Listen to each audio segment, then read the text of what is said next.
control backstage with Buff Bagwell and Chris Benoit. I think Buff realizes that he has to put his career at stake this Sunday against Kurt Hennig at Mayhem, and he was just trying to convince Chris Benoit to take it a little easy on him later this evening. Yeah, good luck against someone like Benoit. But they were talking to Benoit, asking him to cut you a break is ridiculous in the first place. Benoit is a wrestling machine. Benoit found out the hard way. Like I said earlier, this chosen one nonsense, exists only in the shadows of the dressing rooms. You got to fight for everything you get when that Bagwell may have a retirement match coming up. That's not Benoit's problem. And if anybody knows about not cooperating, it has to be Buff Bagwell, who's refused to cooperate with the powers that be on several occasions. He should be proud of that, but he's got to know he's got to fight for his life now. Well, there's Parka and Kaz Hayashi to face Silver King and El Dandy in tag team action. And who's behind those voices? The ones that are in English that I keep hearing? Well, I don't know, but something's going on. From the Parka talk, not only doesn't he speak English, his mask doesn't move. WCW! Wait a minute. You don't need an interpreter. Here we go again. His mask is not moving. And the Kaz Master. Kaz Master?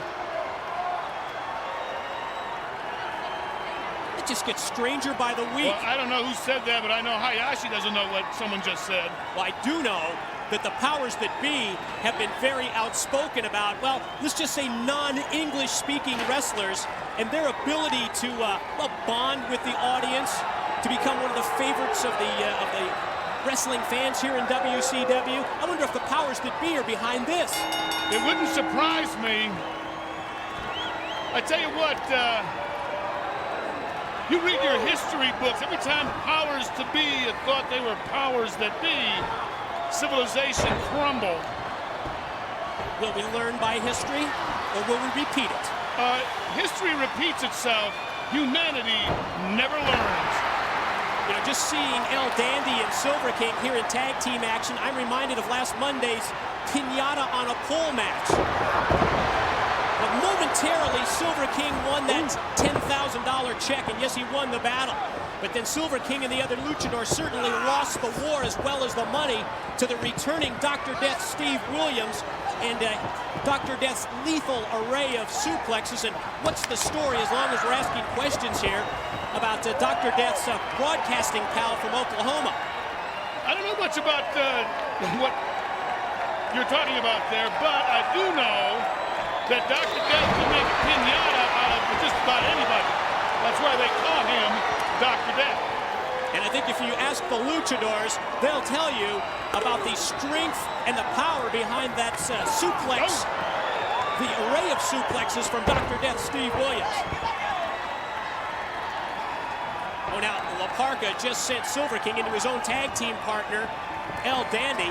Back body drop up and over. Oh, he caught him! Nice move by Parka back into the ring. Head scissors on Dandy, and he brought Silver King back in as well, and has no problems despite being outnumbered 2-on-1. Double clothesline. Tell you, the chairman's looking good right now. Whatever he's doing. Well, he's got them confused is what he does. He puts on the brakes. I'm with them. Stops. And you saw what happened. Dandy with that lethal right hand.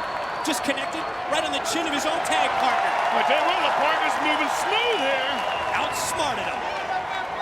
Again, the game of human chess always beats the brute force. Oh, and that's the lethal right hand. He just took out his own tag partner, and he just nailed Kaz Hayashi, who walked right into the right from Dandy. I'm sorry, I believe it's now Kaz Master. Well, the Kaz Master must be some kind of a nickname. Whoever it is that's behind those voices you've come up with. Double team tactics, cover now by Silver King on Dandy. This Sunday at Mayhem, a new World's Heavyweight Champion will be crowned. Will it be Bret Hart? Will it be Sting? How about Chris Benoit, or maybe even the chosen one? Yes, Jeff Jarrett, a man that the powers that be could cover now by Dandy in another 2 count. Almost seems as if the powers that be have taken Jeff Jarrett as their own pet project. Do you have any of them extra airline bags? Well, why? Because I keep mentioning the powers that be? Yeah, I mean, it's getting pathetic already. I mean, but I tell you, in terms of the competition, these guys are going to have to watch out. There's no doubt there are forces protecting Jeff Jarrett. No doubt in my mind, if it wasn't for these powers that be idiots, Jeff Jarrett wouldn't be in the Final Four.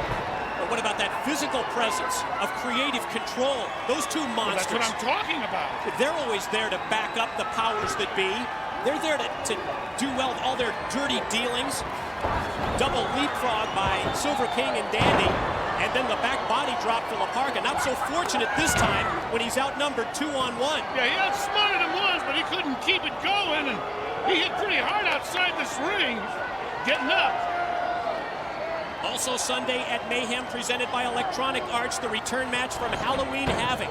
Sid Vicious against Goldberg. It's under I Quit rules, and Larry, I think that the I Quit rules are going to be a big advantage for Goldberg, who has that vast knowledge of submission. Silver King the cover, and again a 2 count. Yeah, submission, but I tell you, you remember what happened at the Havoc.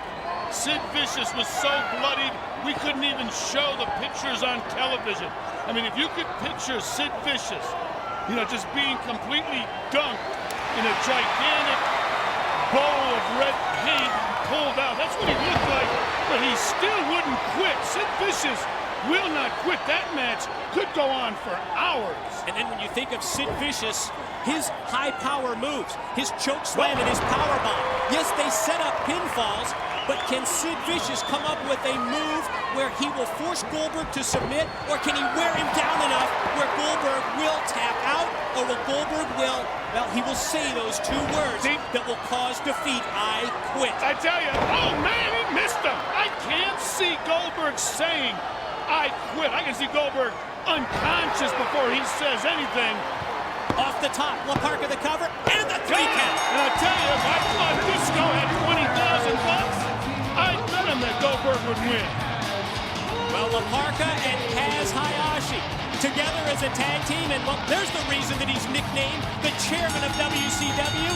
Oh, he just laid out both El Dandy and Silver King, and Parka and Kaz score the tag team victory on Thunder. The Kaz Master and the man who's got a suitcase full of folding chairs.